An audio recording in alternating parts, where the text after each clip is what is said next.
So as promised, here's part B, I guess, to cutting tenons tonight. Unfortunately, it's almost 8 o'clock, and I gotta start cleaning up and eat dinner, take a shower, all that kind of good stuff. So I'm probably only gonna get this one. I am only gonna get this one tenon. Before I start chopping and cutting, though, I wanted to, or splitting, I guess, better word for it. I wanted to point out that you can, when you go to chop or split your tenon, you're going to want to look at how the grain's running. You can see that on the side of the board. Now this board, you can't see it, but my grain kind of runs this way. So as I split, if I'm automatically choosing, since I'm sawing on one and chopping, splitting the other one, I'm going to do what makes sense to me, and I'm going to cut this side, and I'm going to chop this side. Why? Because the grain goes into my tenon. I can see my tenon already cut. I can visualize it. So I don't want to chop. If I chop on this side, it's most likely that the grain is going to make it want to take out part of my tenon that I want. This is my good stuff. This is what I'm, my waste wood.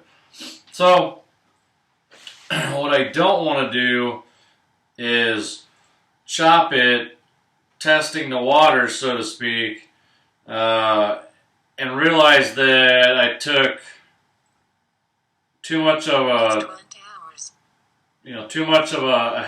of a cut, whatever, and it starts diving into my tenon this way, right?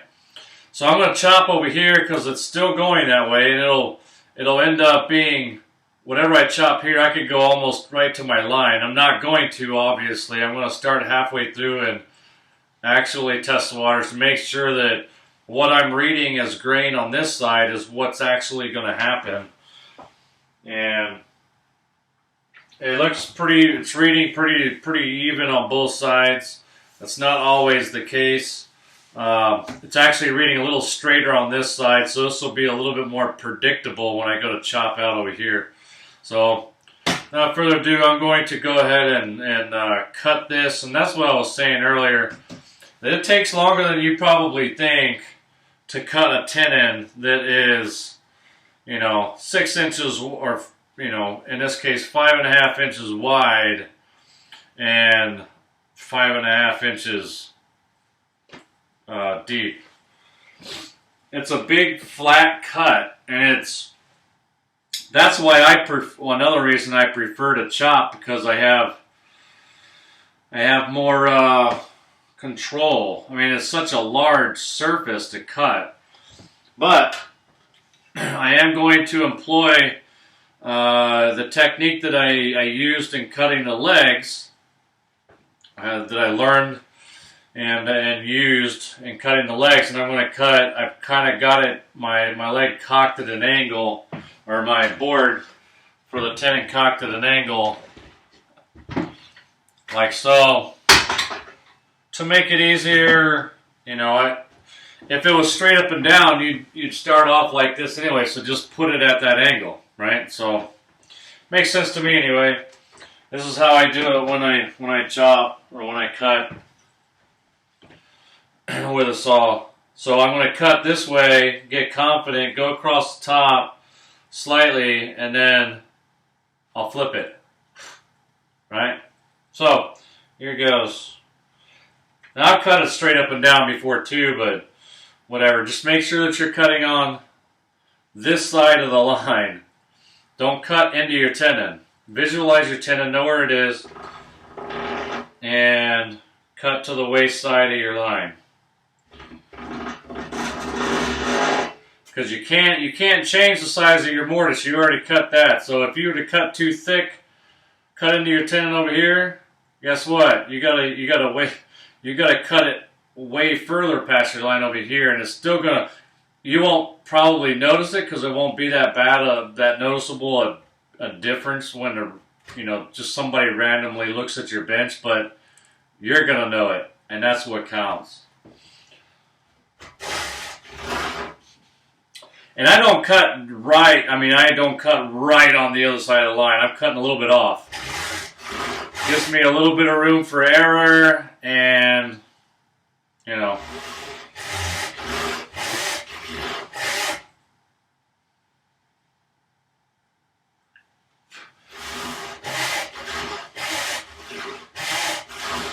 So it looks like it's tracking good.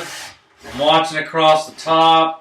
And I'll start going a little bit, kind of lowering it as I go, so that I can get it straight across the top.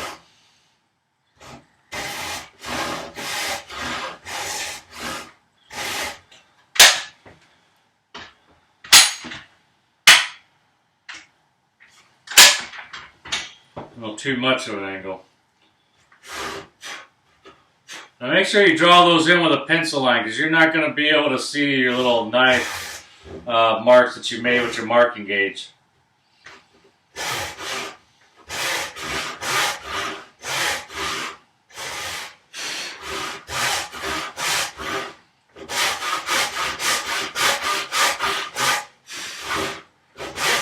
It goes kind of slow when you're starting because you're trying to blow away all the stuff, all the sawdust away, but once you get going,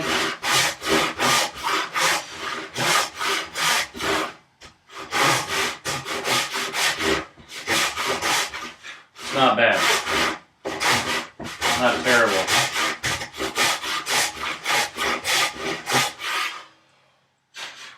Now I'm a little closer to the line over here than I am over here, which is fine. Not exactly what you would, not the most desirable result, but that happens. This isn't an exact science or anything. We're working with real wood here. This is real woodworking. That was for you, Paul. I love you.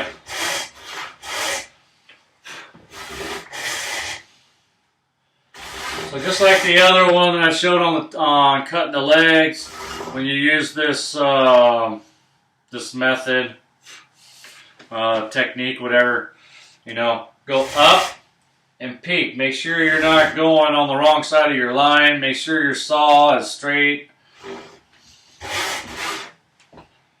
This really kind of sucks because this jaw horse is great, but it's movable, right? It's portable, so if you gotta like try and steady it and all that, can't wait till this bench is done.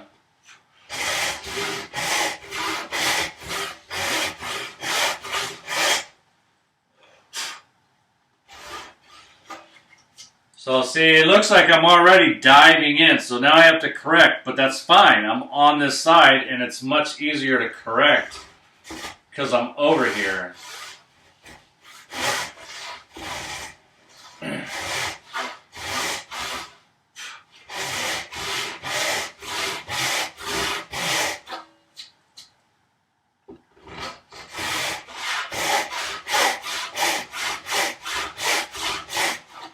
On the control side.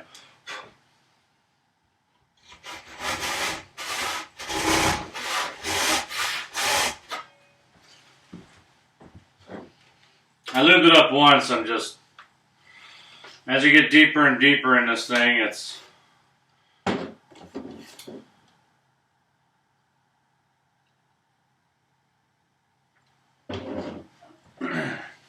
going to require a little bit more lubrication. And I don't know why I'm so high in the vise.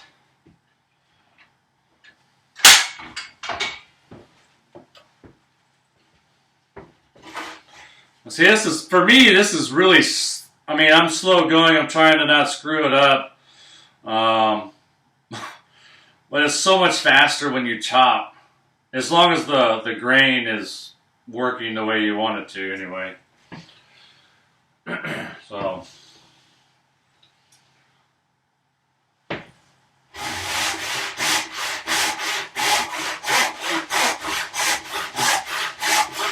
So we were coming this way, then dropped this way, went across flat, came down this way. Now we got to flatten it out so they meet, and then we'll repeat the process.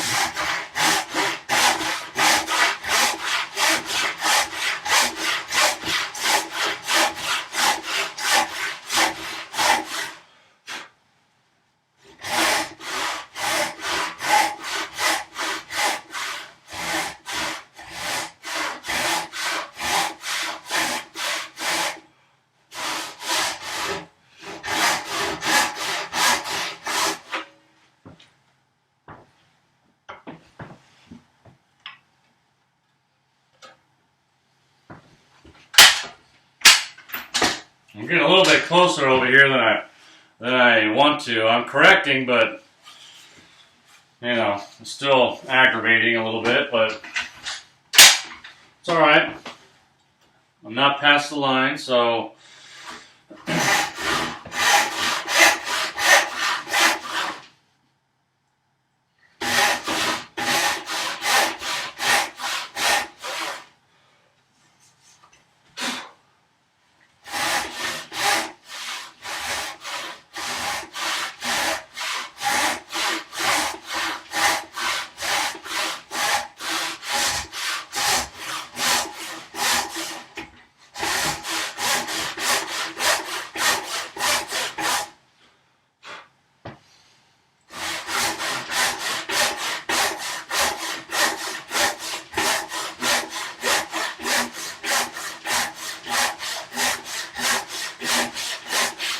and as you can tell, this isn't a really wide tenon saw, a tall tenon saw, so I'm not going to be able to get all the way down anyway. Not with this saw. I do have a thinner little like panel saw, boys saw, whatever that I'm going to end up finishing up with. But I like to get as far as I can with this because it has a stiff back. That's what it's made for.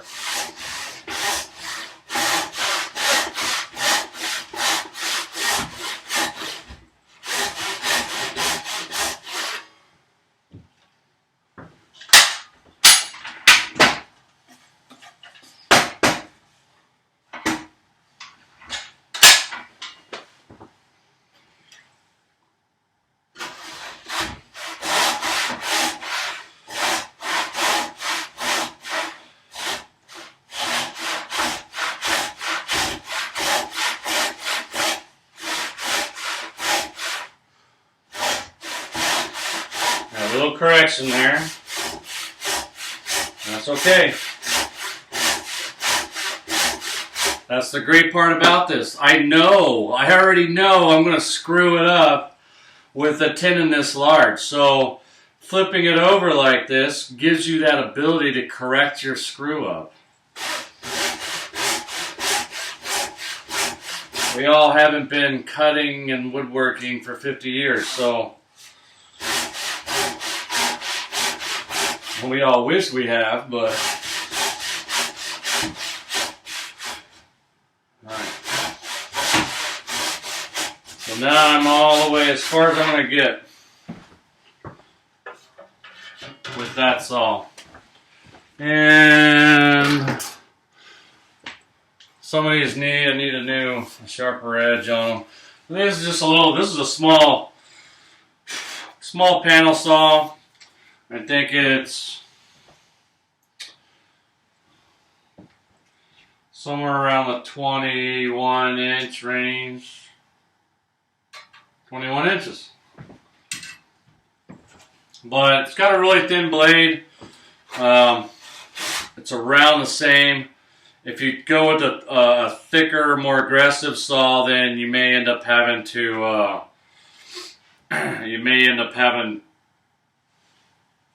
thicker blade, and it won't fit in the saw kerf. So get what you got that will work for you.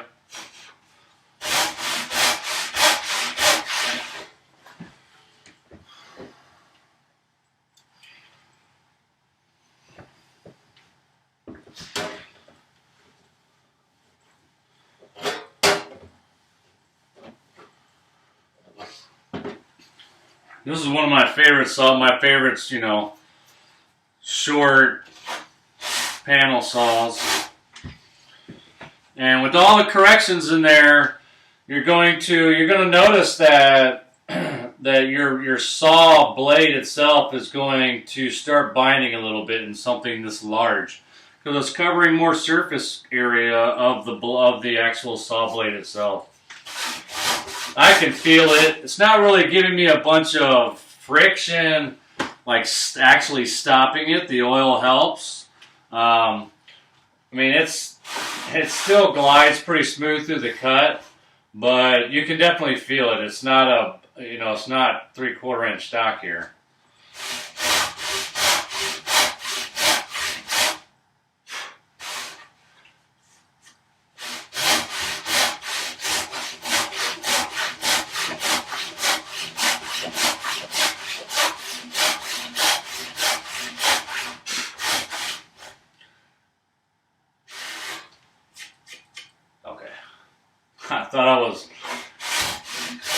I wasn't where I was, so that's good. I'm still clear of the line. The better thing about these is it's easier to correct with a panel saw vice a rigid back tenon saw. So almost down to our line, leaving about 1/4 inch or so. Flip it.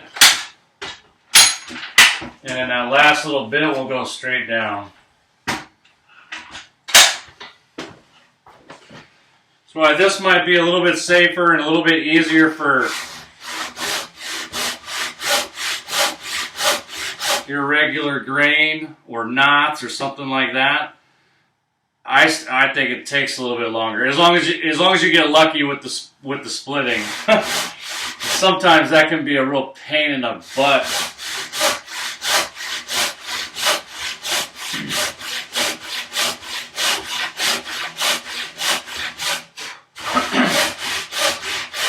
And I'm like, I don't know, a 32nd to a little bit more than that, 3/64ths away from that line.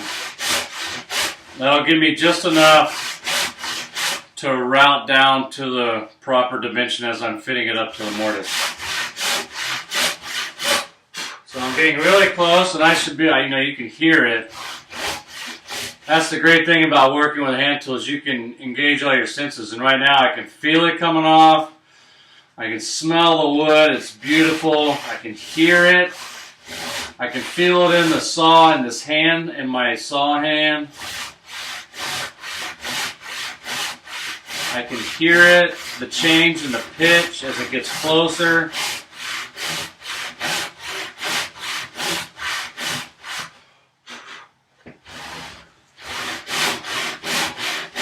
Still taking off meat in the middle. And closer and closer.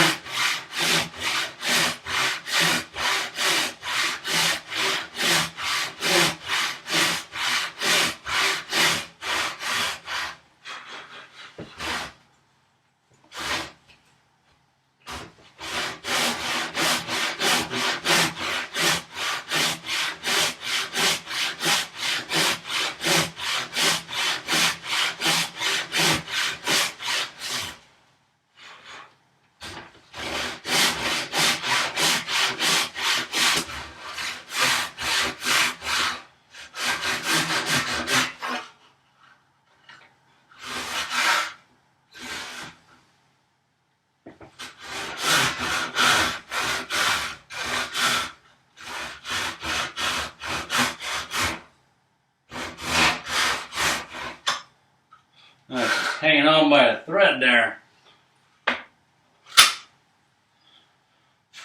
I'll just pare that down with a chisel, but even these, when you cut them, that's the nice thing about it is you can use this little thing, don't throw it away. I'll use this for something else down the road. You never know when you're going to need a little piece like that to wedge something up, or maybe cut wedges from it, right? Just sand down one side to a taper, and now you got a wedge. Don't throw away your scraps. Use them. Alright, so I'll pare that side down. But that side's done. And then I'll take, I don't know, like a like maybe a 1-inch chisel.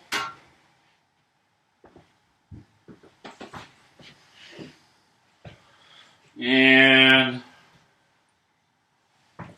mallet. And you can do this really either way.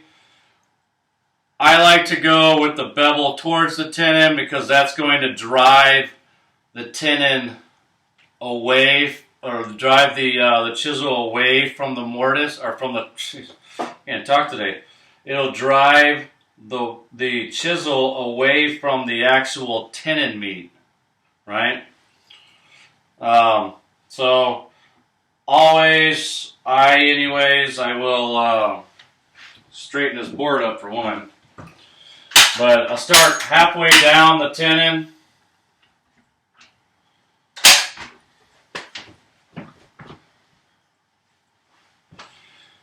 Start halfway down the tenon and, as we would say, test the waters. Make sure that the grain is running the way that you want it to.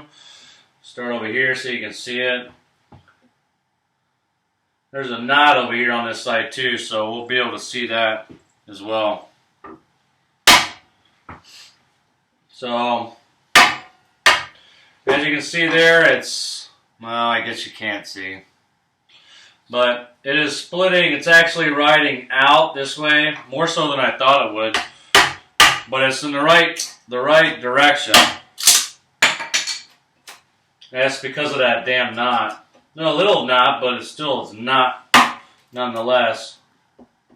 And it popped right out, so I'll probably get a better result when I get closer to the line with that one.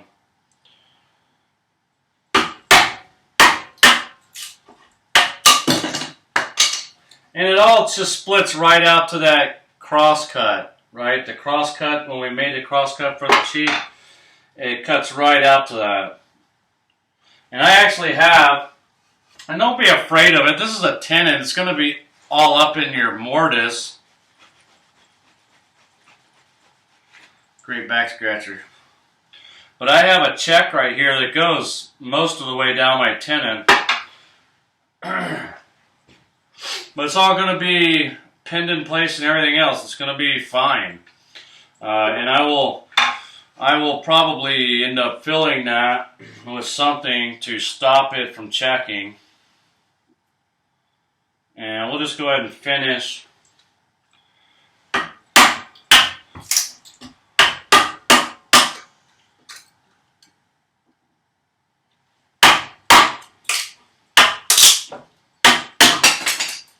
Chopping this out. Now, don't be afraid to do this. There's only one way to... Now I know I can go. I'm going real close to my line. Almost as close as I was with... Or as close almost, yeah. About the same distance I was away from it when I did my sawing. But I'm going with the bevel more, if you can't tell. The bevel is more perpendicular with the tenon now at this point.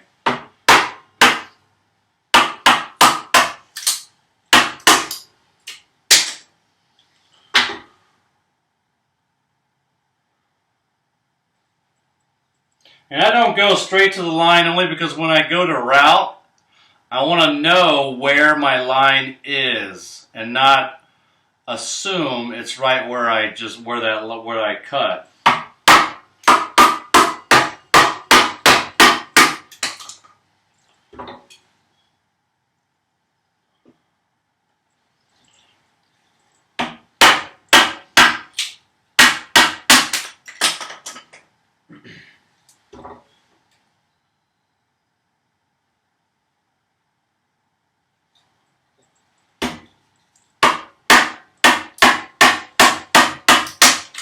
You know, if you've never done this before or whatever, you have any questions before you attempt this yourself, feel free. The first couple times I did it, it was kind of like, you know, sketchy or whatever, but that's kind of the fun of it, you know, you're like discovering what wood can and can't do, what you can and can't do. And I go bevel down, obviously, here, because this way you can steer your chisel. You just dive in.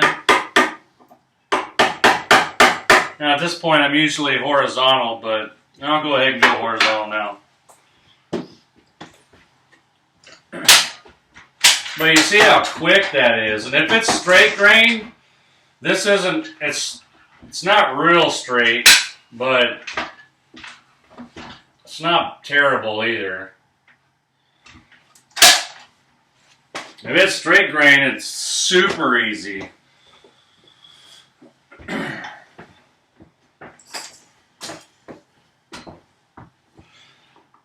But I just go in, and you can see your line.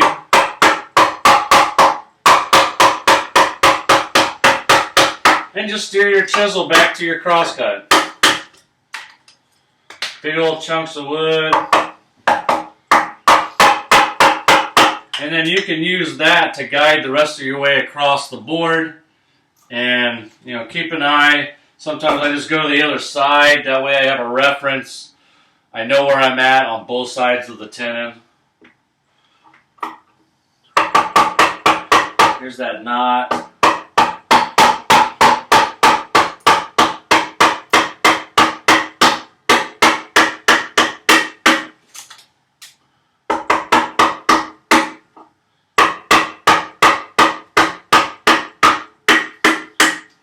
And keep your chisel straight.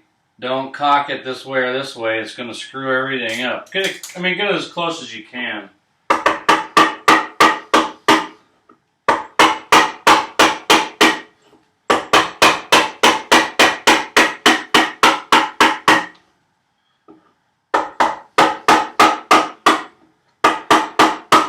See, right in the middle it was great. And then it got kind of kooky right there on this side. It's another one of them small knots right there.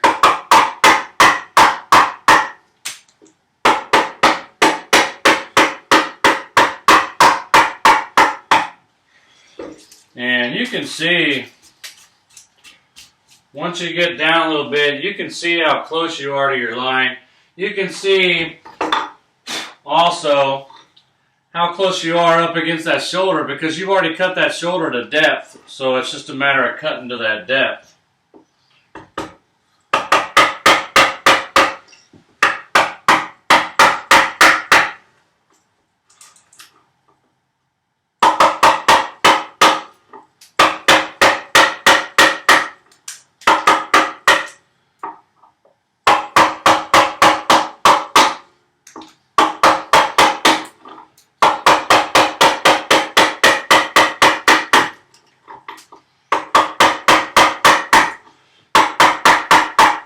And splitting this down is going to take the material away the quickest.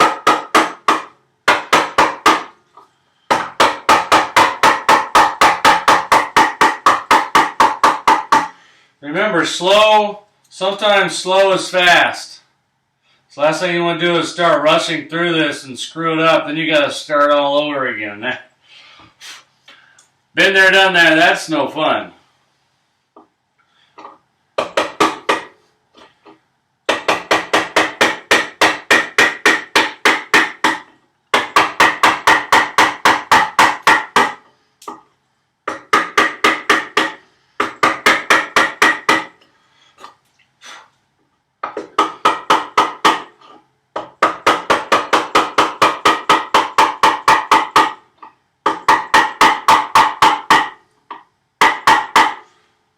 Alright,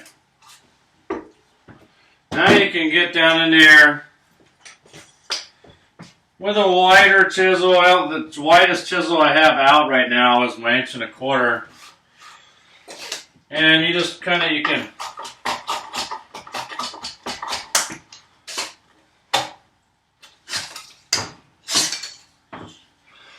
start paring down. And I never used it before, but I think it's great. is the double-handed stabbing. I always kind of did like one of these numbers, but getting both hands out and stabbing this way it's great if you have a nice solid work surface. Learned that one from Paul Sellers too.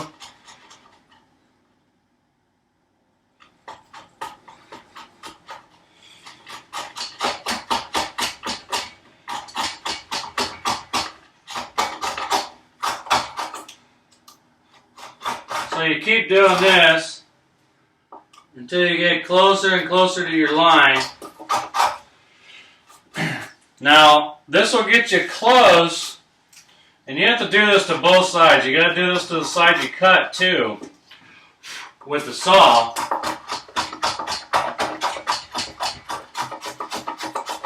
I can't wait till this bench is finished.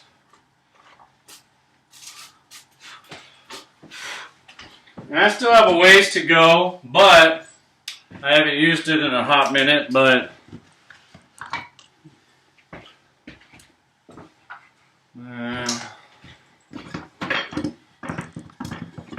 fish it out of my mess here.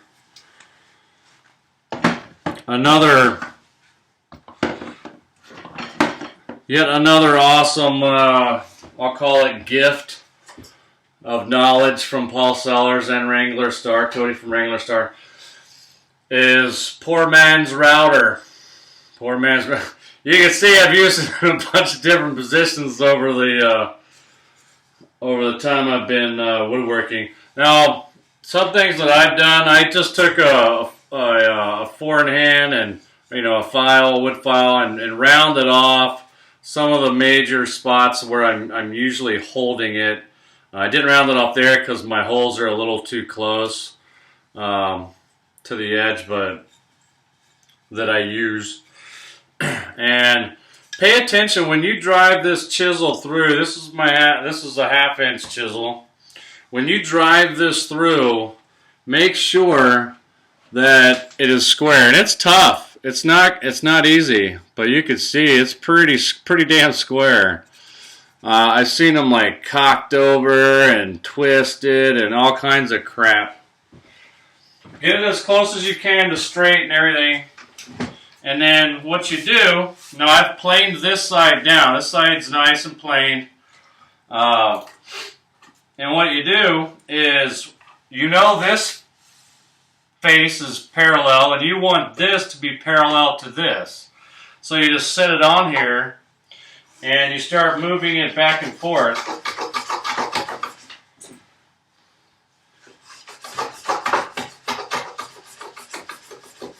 Using your hand as a pivot point. And this obviously isn't, it's kind of set nicely for the depth I'm at now, but it's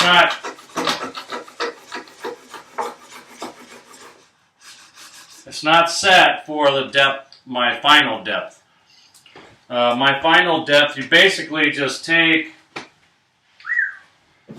your mallet. If you want to drive this chisel further in, then all you're going to do is hit the board here, just like that. It'll drive it further in. If you want to back the chisel out, you hit it here. So drive it in, drive it out, or drive it in, drive it out. Just play with it. You'll figure it out. It's not. As one of my CNC says, it's not rocket surgery.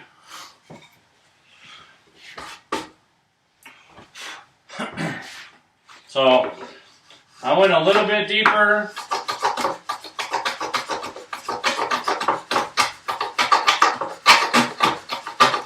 And you can continue just barely, take a little bit off, set it a little deeper, take a little bit more off.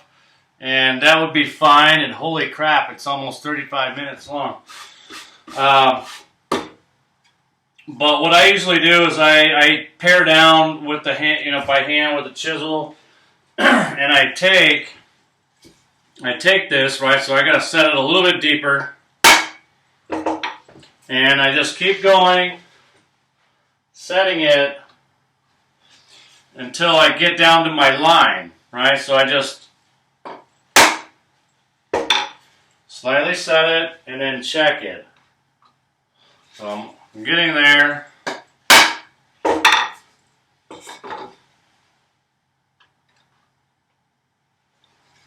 And one more should do it.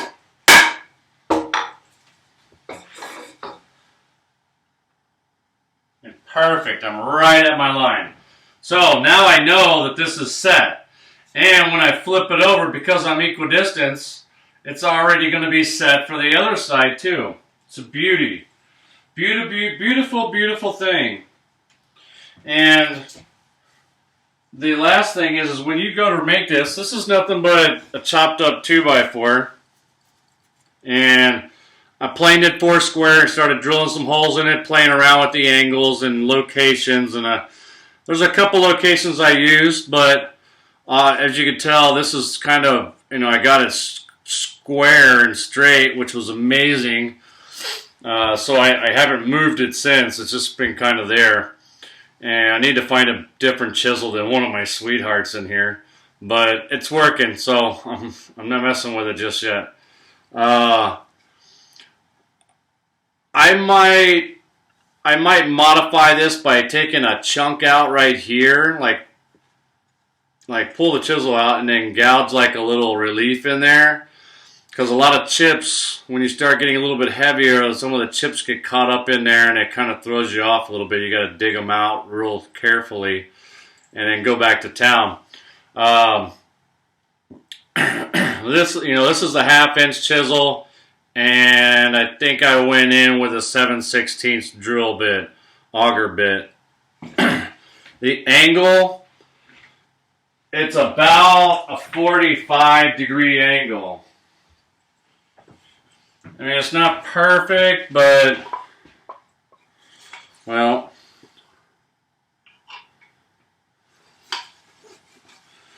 don't go off at a socket on the chisel, but go by the chisel itself, right? So it's a little bit less than 45. 40, somewhere between 40 and 45 has worked for me. The key is making sure, obviously, that the bottom of your chisel, right, is less, right, than the angle of your 2x4. If you're as it comes down and your bevel is not quite as much as the bottom of your 2x4 or whatever board you're using, then it's not going to work. You're going to rub the back of the bevel.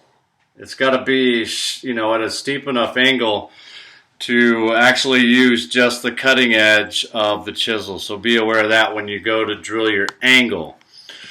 But anywhere around 45, give or take a few degrees, should be fine. Just don't go much shallower. If anything, go a little bit steeper than you think you might need. Plus, if you go any shallower, you can see I'm coming in way up here, and I'm coming out almost at the end of the 2x4. So, steeper would give you less travel through the board. So, with that, I'm already almost 40 minutes. So, hopefully you learned something, and I don't know. Who knows? Maybe one day I'll figure out. I'll take the time to learn how to edit. But for now, I'm rolling with this. It's probably not going to be until after my bench build, because when I have free time, guess what? I don't feel like messing with figuring out how to edit video. I want to build my damn bench. So that's that. Friends and family, I love you dearly. Hopefully tomorrow isn't such a crappy day at work as it was today. We'll see. Friends and family, love you. Everybody else, see ya when I see ya.